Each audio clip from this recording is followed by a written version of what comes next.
Todos acharam aí? Primeira carta de João, capítulo 5.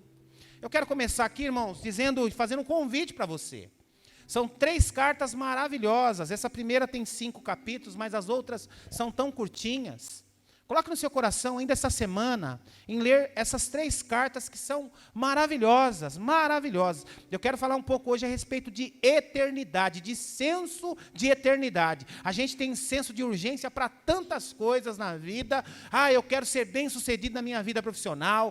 Eu quero casar, eu quero ter uma família abençoada, eu quero isso, e tudo isso é muito bom, nós precisamos, e a Bíblia diz que nós devemos fazer planos, mas muitas vezes temos um senso de urgência, um senso de preocupação para tantas coisas, e às vezes nos esquecemos do senso de urgência para a eternidade, e é nisso que eu quero falar hoje, e nesse capítulo 5, João fala a respeito disso, a respeito desse senso de urgência da vida eterna, como devemos viver. E tanto a segunda carta como a terceira fala da eficácia da oração, fala dos falsos profetas, fala principalmente do amor de Deus pelos seus filhos, que somos nós. Então é uma carta riquíssima, tenho certeza que você vai ler tudo aí em 20 minutinhos, mas leia. Faça o propósito nessa semana de ler essas 3 cartas, essa semana, que eu tenho certeza que você vai ser muito edificado, muito abençoado, porque o que tem relatado aqui através da vida do apóstolo João é ouro puro, é tesouro puro para a nossa vida. Amém? Então faça isso. E nessa carta aqui, irmãos, João mostra para mim e para você como que nós devemos viver, qual tem que ser o senso de urgência da minha e da sua vida. E nós vamos começar aqui lendo a princípio o versículo 10, 11 e 12. Primeira carta de João, capítulo 5, versículo 10, 11 e 12. Diz assim: quem crê no Filho de Deus, em si mesmo tem o testemunho. Quem a Deus não crê, mentiroso se faz. Porquanto não creu no testemunho que Deus deu o seu Filho, que não crê no testemunho que Deus de seu Filho deu, e algumas tradições deu o seu Filho. E o testemunho é esse, que Deus nos deu a vida eterna, e esta vida está em seu Filho. Quem tem um filho, tem a vida. Quem não tem um filho de Deus, não tem a vida. Irmãos, parece muito simples o que está escrito aqui. O que o João está escrevendo. Parece muito simples, mas muitas pessoas, infelizmente, não entendem ou não querem entender. Coloque sua mão sobre esse texto e vamos orar. Pai querido, esta é a tua palavra, Senhor. Fala conosco nesta manhã de maneira especial. Pai, nós queremos ouvir mais a respeito daquilo que tu tens para a nossa vida. Senhor, nós cremos que tu és poderoso, que tu és maravilhoso. E que tu tens algo novo para nós esta manhã. Visita-nos, ó Pai, que eu diminua, que tu cresças, que não a minha voz, que não a minha boca, mas que a tua palavra, que a tua voz se faça nessa manhã. No santo nome de Jesus, amém e amém. No capítulo 4, no versículo 5, irmãos, o apóstolo João diz que nós devemos confessar que Cristo é o Senhor da nossa vida. E da mesma forma que nós devemos confessar que Cristo é o Senhor da nossa vida, nós devemos confessar também os nossos pecados. Porque se eu tenho Cristo na minha vida, se eu confesso que Cristo é o Rei da minha vida, automaticamente eu confesso os meus pecados. Porque a boca fala que o coração está cheio. E olha o que diz aí no capítulo 4, não precisa acompanhar não, mas diz assim, no versículo 5. Qualquer que confessar que Jesus é o Filho de Deus, Deus está nele e ele em Deus. Quando eu confesso que Cristo está em mim, que Cristo vive em mim, Deus está em mim e eu estou nele. Nós somos chamados cristãos, por quê? Porque somos pequenos Cristos. Cristo precisa habitar em mim e automaticamente ele habitando em mim, eu também habito nele. Nós somos um, Cristo habita em nós, a vida dele se enche de nós e nós somos reconhecidos como os pequenos Cristos aqui na terra. E ele está dizendo que qualquer um daquele que confessa que Cristo vive nele, ele também está em Cristo. E nós precisamos entender isso. Sabe, irmãos, dia 29 agora nós vamos ter um evento chamado Vida Vitoriosa, que é o evento mais importante da nossa igreja, do Ministério Comunidade da Graça. É um dia que nós passamos o dia todo aqui com encontristas, tratando a respeito das coisas de Deus, falando a respeito de um monte de coisa, e é um tempo maravilhoso. E nós findamos essa reunião no final com um culto para toda a igreja e com o batismo. E esse evento chama-se Vida Vitoriosa. E eu quero falar sobre um pouco disso também, a respeito da vida vitoriosa. E eu quero te mostrar, para o conceito do mundo, para o conceito dos dias de hoje, vida vitoriosa é um monte de coisa diferente disso aqui que João está nos dizendo, que João está tratando conosco nessa manhã. Mas eu quero provar para você o que é vida vitoriosa. Olha o que diz aí no versículo, a partir do versículo 1, no mesmo capítulo 5, nós vamos ler agora do versículo 1 até o versículo 5. Diz assim: aquele que crê que Jesus é o Cristo é nascido de Deus, e todo aquele que ama ao que o gerou, também ama ao que dele é nascido. Versículo 2: nisso conhecemos que amamos os filhos de Deus, quando amamos a Deus e guardamos os seus mandamentos. Porque esta é a caridade de Deus, que guardemos os seus mandamentos, e os seus mandamentos não são pesados. Porque todo que é nascido de Deus vence o mundo. E esta é a vitória que vence o mundo, a nossa fé. Quem é que vence o mundo, senão aquele que crê que Jesus é o Filho de Deus? Ou seja, irmãos, João está dizendo para nós aqui, que se nós queremos ter uma vida vitoriosa, e o simbolismo, o exemplo de uma vida vitoriosa é vencermos o pecado, vencermos as tentações. Sabe, irmãos, vida vitoriosa não é apenas você ter uma família abençoada, vida vitoriosa não é você ter uma vida financeira abençoada, você bem ser sucedido na sua área profissional ou em qualquer área que seja. Vida vitoriosa, em primeiro lugar, é eu ter a certeza de que Cristo habita em mim, que eu habito nele, e que principalmente ele habitando em mim me deu forças e poder para vencer o pecado e guardar os seus mandamentos, sendo que os seus mandamentos não são pesados. Esse é o melhor exemplo do que é ter uma vida vitoriosa. Pastor, a carne é fraca, é difícil lutar contra as tentações, lutar contra as delícias desse mundo. Realmente não é fácil. Porém, o Senhor diz que nós somos mais do que vencedores, que nós já vencemos a este mundo, e quando Cristo habita em nós, isso se torna muito mais fácil. Muito mais fácil, porque eu creio no Filho, e o testemunho do Filho me dá como modelo para que eu possa vencer este mundo também.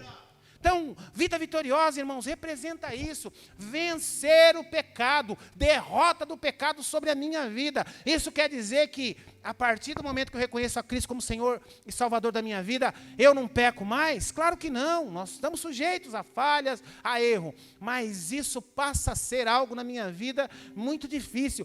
Eu luto dia após dia contra o pecado, eu luto dia após dia contra as tentações, e estas coisas não fazem mais parte da minha vida, porque a partir de agora eu tenho uma vida vitoriosa, eu caminho com o Senhor, eu ando com o Senhor. E Pedro diz isso, e João diz isso, nos ensina isso, dizendo: olha, vida vitoriosa, sabe o que é vida vitoriosa? É vencer o pecado. Vida vitoriosa é vencer as tentações. Por quê? Porque todo aquele que é nascido de Deus vence o mundo. Então ele está dizendo para mim: olha, não dá para dar desculpa. Foi maior do que eu. Essa tentação foi mais forte do que eu podia superar. Isso era mais forte do que as minhas forças. Não. Porque todo aquele que é nascido de Deus vence o mundo. Esta é a vitória que vence o mundo. A nossa fé. Sabe, irmãos, porque muitos crentes vivem nessa gangorra emocional, porque lhes falta fé. Lhes falta fé. Não tem o verdadeiro entendimento de onde o Senhor lhes tirou e de onde o Senhor quer os colocar, ou já os colocou. Aí vivem nessa gangorra emocional, sem entender o propósito da vida cristã, o propósito da eternidade, o propósito da salvação. Mas Mas João está dizendo para mim e para você aqui, que quem vence o mundo, senão aquele que crê em Jesus, o Filho de Deus. Então, a partir do momento, irmãos, que Cristo começa a habitar na minha vida, que eu reconheço a Cristo como Senhor e Salvador da minha vida, a minha vida precisa mudar. A minha vida precisa mudar a direção. Se lá na minha casa era só gritaria, isso precisa mudar. Se no meu casamento era só confusão, isso precisa mudar. Se o meu relacionamento com os meus filhos, relacionamento com os pais, era só gritaria, só confusão, isso precisa mudar. Se lá na minha empresa eu fazia cambalache para ganhar um dinheirinho por fora, eu não faço mais. Se eu vivia com coisas erradas, se eu tinha vício, eu não faço mais essas coisas, eu me liberto dessas coisas. Não dá para eu dizer que Cristo habita em mim, que Cristo está em mim e continuar vivendo a vida pregressa, a vida antiga. Não, não. E João está dizendo isso para mim, olha, para mim e para você. A partir do momento que nós reconhecemos que Cristo habita em nossas vidas, nós temos uma vida vitoriosa. E esta vida vitoriosa é a vitória sobre o mundo. O mundo jaz no maligno. Por isso que me incomoda muito, irmãos, me incomoda muito quando eu vejo cristãos envolvidos e deixando seus filhos se envolver com coisas mundanas. Ah, não, pastor, é só uma... Porque quando nós começamos a fazer concessão, pequenas concessões, irmãos, este é o caminho e esta é a brecha para muitas vezes lá na frente nós colhermos frutos duros, pesados. Então, a gente não pode fazer nem pequenas concessões. Tomarmos cuidado com aquilo que nós vemos. Cuidado com quem andamos, cuidado para quem nós abrimos a nossa casa, cuidado com lugares que frequentamos. Porque uma pequena brecha pode nos levar para um caminho, muitas vezes, um caminho sem volta. Um caminho sem volta. Então a gente precisa buscar esse Deus. A partir do momento que Cristo habita em mim, a minha vida precisa mudar, precisa ter uma outra direção, um outro caminho. E João trata isso conosco, nos mostrando que quem vence o mundo, senão aquele que crê no Filho de Deus. Quantos creem aqui em Cristo, Filho de Deus?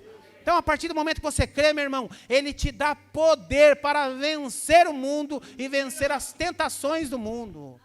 Amém? Olha o que diz aí no versículo 7.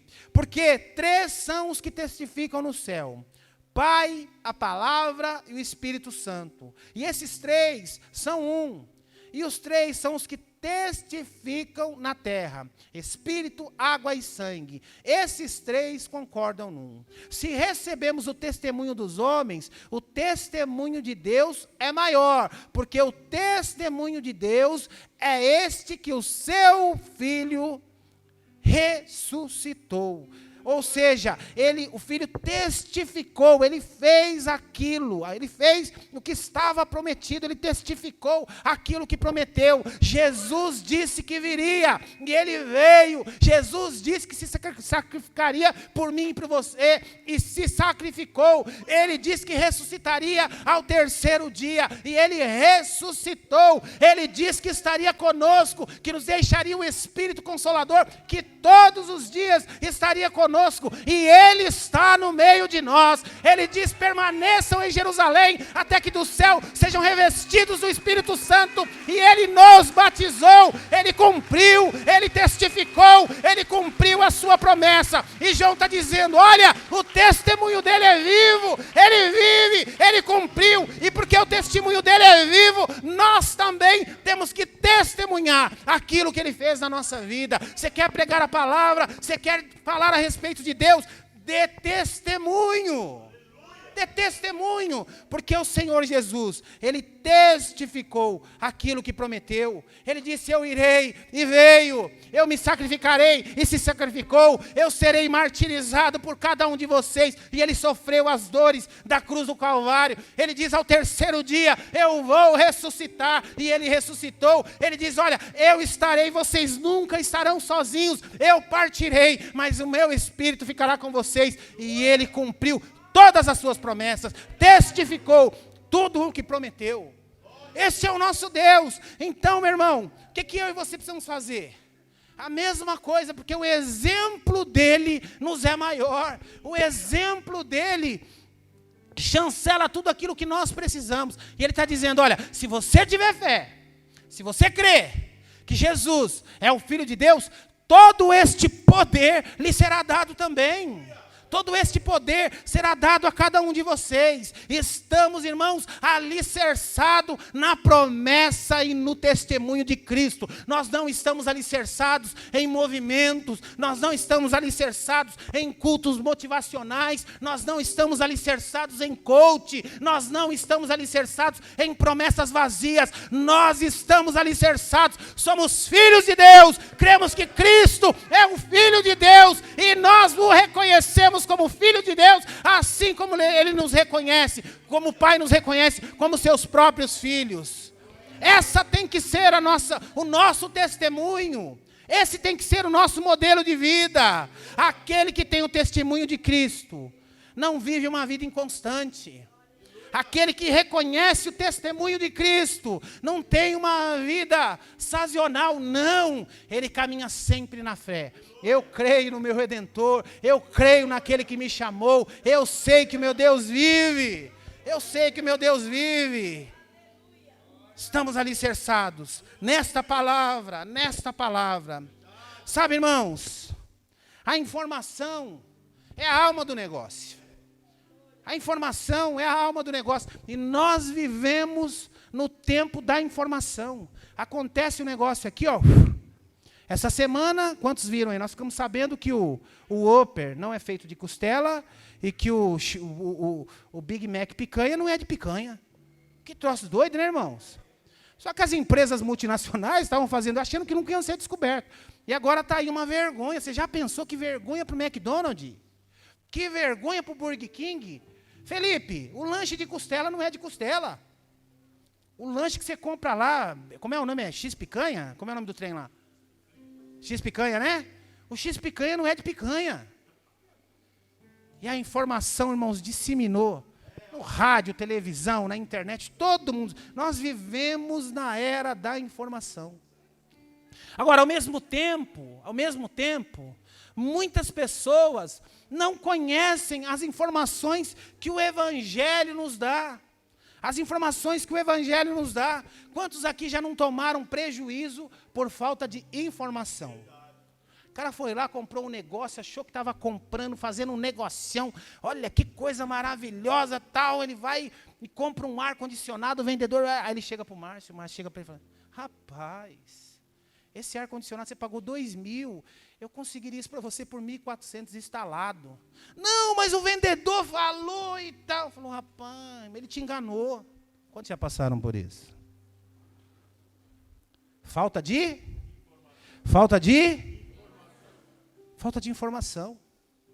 Falta de informação. E sabe, irmãos, muitos crentes sofrem no dia de hoje por falta de informação, de palavras de vida. E João está nos alertando aqui, ó, vocês precisam saber quem vocês são. Vocês precisam saber de onde vocês foram tirados. Vocês precisam saber o poder que lhes foi dado. Vocês precisam saber.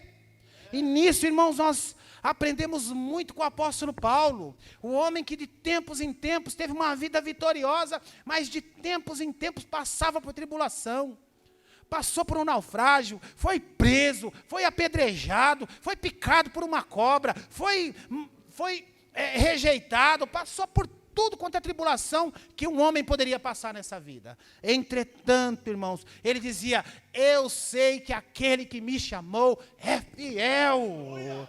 Eu sei em quem eu tenho crido. Aquele que começou a boa obra em mim é fiel para completá-la. Era isso que Paulo declarava. Ele sabia da sua identidade, ele sabia quem ele era, ele sabia quem era o seu Redentor, ele sabia quem o havia chamado. Então ele não tinha crise existencial, ele não tinha crise emocional, mesmo sendo preso injustamente, mesmo sendo perseguido, mesmo levando umas bolachas em alguns lugares que ele estava, mesmo sendo traído, mesmo sendo açoitado. Ele sabia quem ele era e quem o chamou. É isso que muitas vezes nos falta, irmãos. Saber a nossa verdadeira identidade, saber quem é o nosso rei, saber quem é aquele que habita dentro de nós. Isso que nos falta. Em tempo de turbulência, quando eu sei da minha identidade. Em tempo de turbulência, quando eu sei quem eu sou, quem me chamou, eu lido melhor com as dificuldades. Muito melhor com as dificuldades. Nós precisamos entender isso. Olha o que diz lá no versículo 11. E aqui nós vamos parar um pouquinho, porque aqui é o cerne do que João quer falar aqui nesse capítulo 5. E é o que muitas vezes falta entendimento para nós. Olha o que ele diz aqui, versículo 11.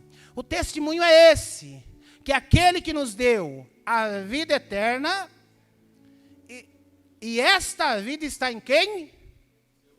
Está em quem? No seu Filho. O testemunho é esse, que Deus nos deu a vida eterna, e essa vida eterna está no seu Filho. Irmãos, existem duas palavras-chave aqui, e a gente precisa fazer uma exegese nesse versículo aqui, para a gente entender, para a gente compreender, a gente precisa aprofundar aqui, não é apenas ler. Então, você lê, parece simples.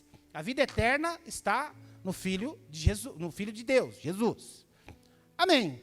Só que aqui, irmãos, existem duas palavras-chave. Primeiro, vida, e segundo, eternidade. Uma coisa é diferente da outra.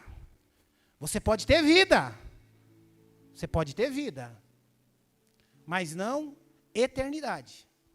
Sabia disso?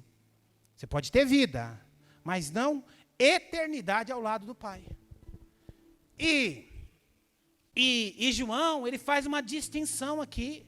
Sabe, irmãos, em primeiro lugar, eu quero falar a respeito de vida. Nós precisamos entender que a nossa vida ela é muito breve. Lá em Gênesis diz que ao homem lhe foi dado a capacidade de viver 120 anos.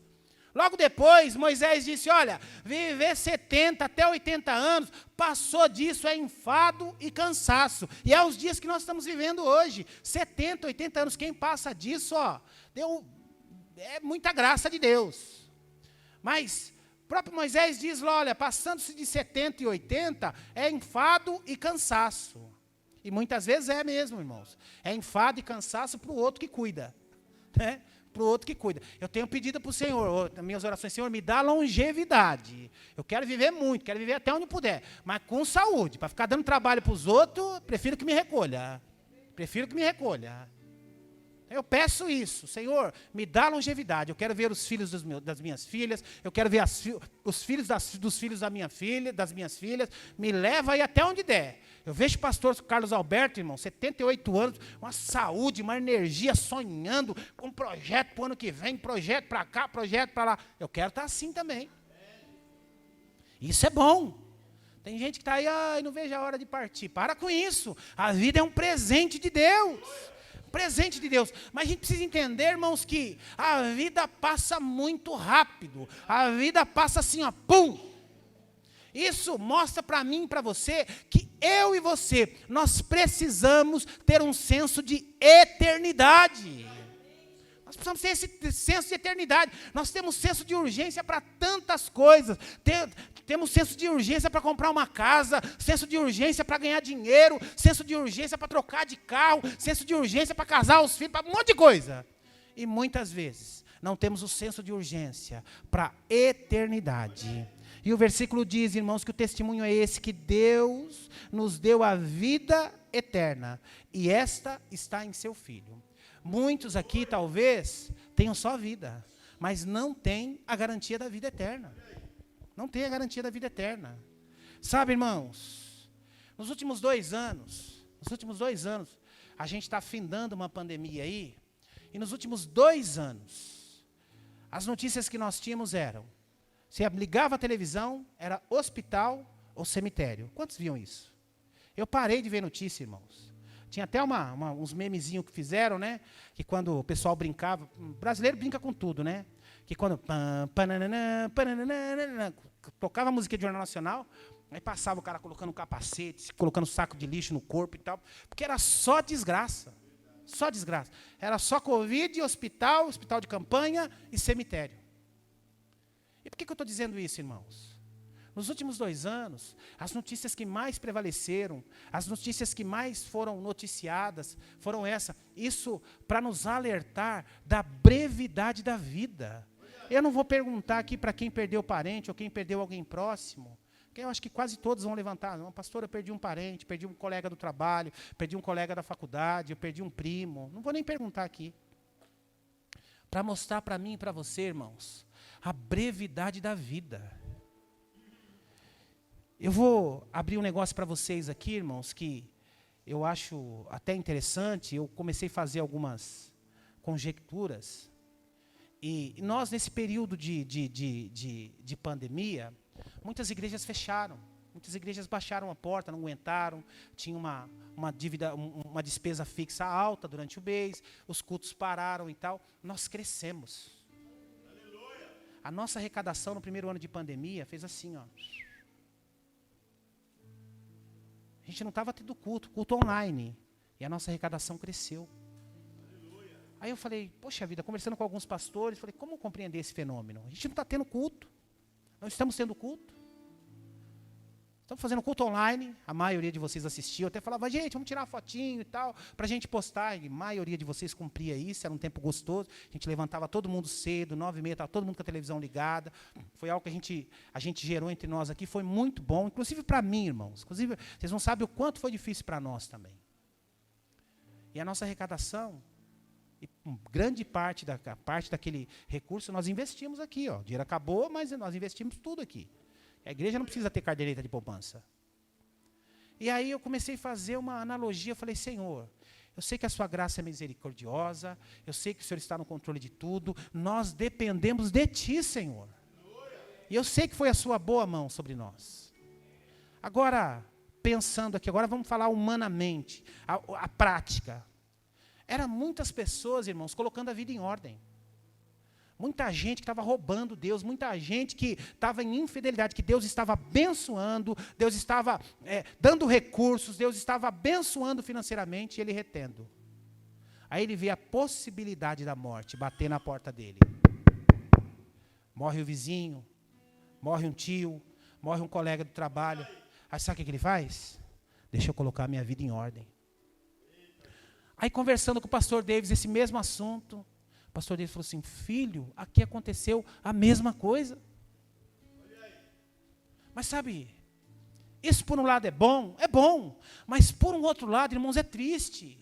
Pessoas que estão dentro da igreja vivendo dissolutamente.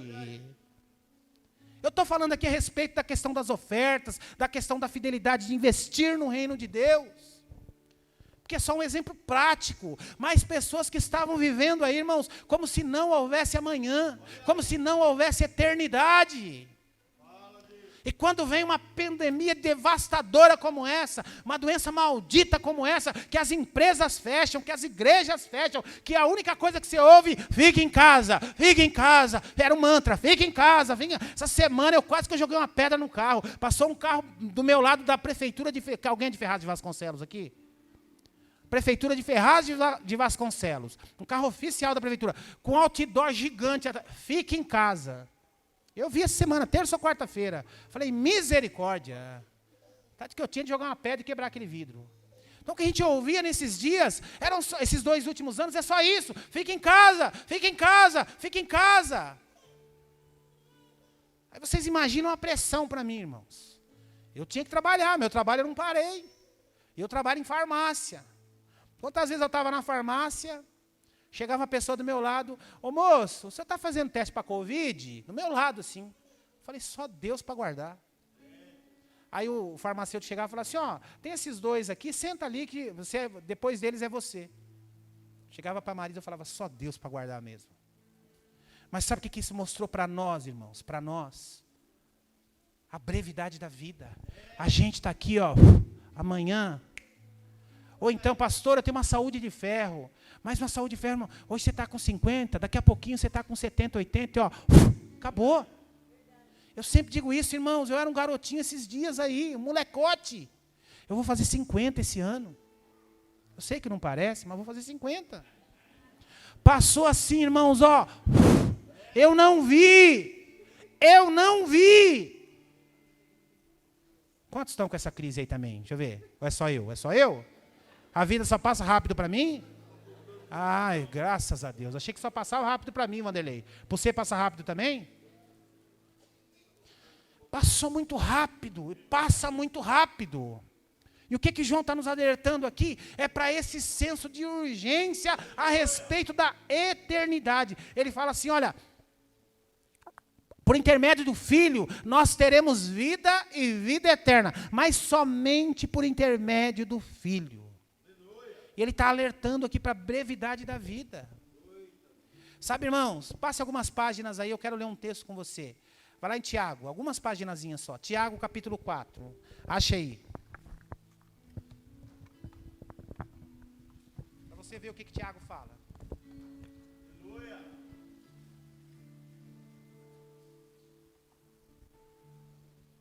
Olha o que Tiago fala aí, Tiago 4, versículo 15. Versículo 14. Eu digo-vos, pois, não sabei o que acontecerá amanhã. Por quê? Que a vossa vida é um vapor que aparece por um pouco e depois se dissipa. Algumas traduções dizem, nossa vida é como uma neblina. Você já viu isso? Neblina que baixa, sol que racha. Tá aquela neblina, você levanta de manhã para ir para a escola, para ir trabalhar, para ir para a faculdade. Quantas vezes eu era garotinho, levantava de manhã, aquela neblina. Eu falava, hoje vai fazer sol. Aí dava 8, 9, aquela neblina subia, aquele solzão. E Tiago está dizendo isso, está nos alertando para isso também, dizendo, olha, a nossa vida é como um vapor, a nossa vida é como a neblina, que desce, escurece tudo ali a pouco, ó, em poucos minutos se dissipa tudo. Essa é a nossa vida, como um sopro, essa é a nossa vida. Passa rápido, passa muito rápido. Precisamos ter senso de eternidade. A gente precisa viver, irmãos, com um senso de que amanhã eu posso não estar mais aqui, a semana que vem eu posso não estar mais aqui, o ano que vem eu posso não estar mais aqui. Este é o nosso senso, é para isso que o apóstolo João está nos alertando. O senso da vida eterna, porque a vida é uma só. Os espíritas, eles acreditam que a gente nasce, morre, reencarna, aí nasce de novo, você reencarna mais desenvolvido, mais evoluído, aí você... Isso é mentira. A Bíblia diz que ao homem cabe morrer apenas uma vez. Uma vez. Morreu, acabou. Morreu, acabou. Então nós precisamos ter esse senso de urgência. E a vida eterna é para os salvos. A vida eterna é para aqueles que reconhecem a Cristo como Senhor e Salvador. Como Senhor e Salvador. E alguns vivem sem esse senso de eternidade. E o que eu quero te provocar nessa manhã, irmãos, é para isso, para que você provoque o seu senso de eternidade. Hoje nós estamos comemorando o Dia das Mães. Muitos aqui não têm mais as mães vivas. A minha mãe partiu com 56 anos de idade. Já pensaram? Quase a minha idade. Partiu. Ela achou que ia viver bastante. Ela teve uma trombose, ficou 21 dias em coma e partiu. Foi um choque para toda a nossa família. Minhas irmãs demoraram anos para entrar no prumo de novo. Porque a minha mãe era aquela matriarca, né? Senso de eternidade, irmãos. Senso de eternidade. Se você partisse agora, você tem certeza da sua salvação? Se Jesus voltasse agora, você tem certeza da sua salvação? E eu, como pastor, eu preciso te cutucar em relação a isso. Eu preciso te cutucar. Eu preciso te alertar. Misericórdia, eu ser cobrado pela vida de vocês. E se Cristo voltasse hoje? Senso de eternidade. Alguns estão vivendo como se fossem viver 200 anos. Alguns estão vivendo como se não houvesse amanhã. Sabe, irmãos, eternidade é para todos. Todos aqueles que reconhecem Cristo como Senhor e Salvador. Que recebem Cristo como Filho. Como Filho. Eu queria que você fosse lá para João agora, mas o Evangelho de João. Volte algumas páginas aí. E nós vamos ler João 17, versículo 3, Versículo tão conhecido. João 17:3. Olha o que João fala aí.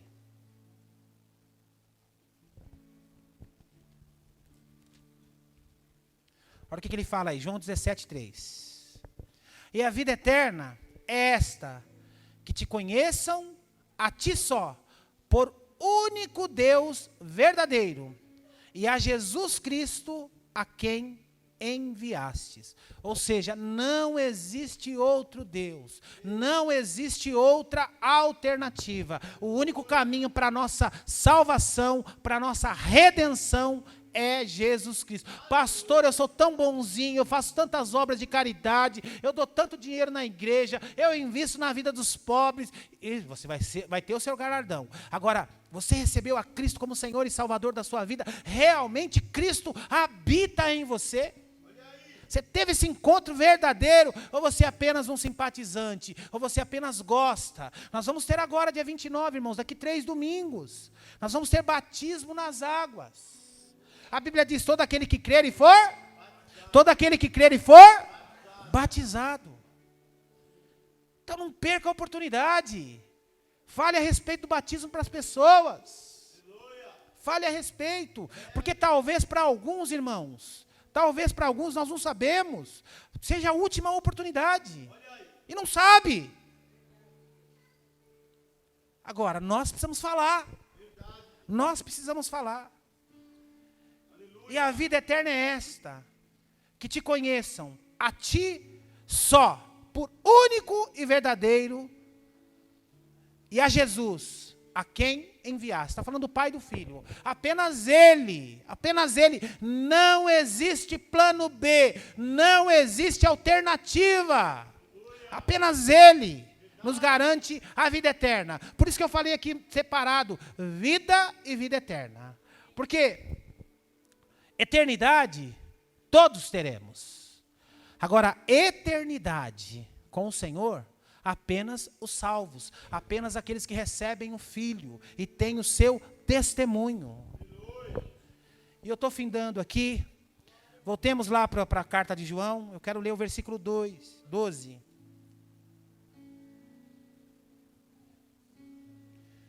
Se você ainda não o conhece como Senhor e Salvador da sua vida, você não tem a garantia de vida eterna. Se você ainda não o reconhece. Olha o que diz aí o versículo 12. Quem tem o Filho, tem a vida. Quem não tem o Filho de Deus, não tem a vida. Quem tem o Filho, tem a vida. Quem não tem o Filho, não tem a vida. Pastor, o que é isso? O Senhor está dizendo, irmãos, o Senhor está dizendo para mim e para você nessa manhã, que é tempo de sair de cima do muro. É tempo de decidir, é tempo de dar aquele passo a mais e falar, Senhor, eis-me aqui. Eu quero ter uma vida plena ao seu lado. Eu quero te reconhecer publicamente que o Senhor é Deus da minha vida. Eu quero confessar que o Senhor habita em mim.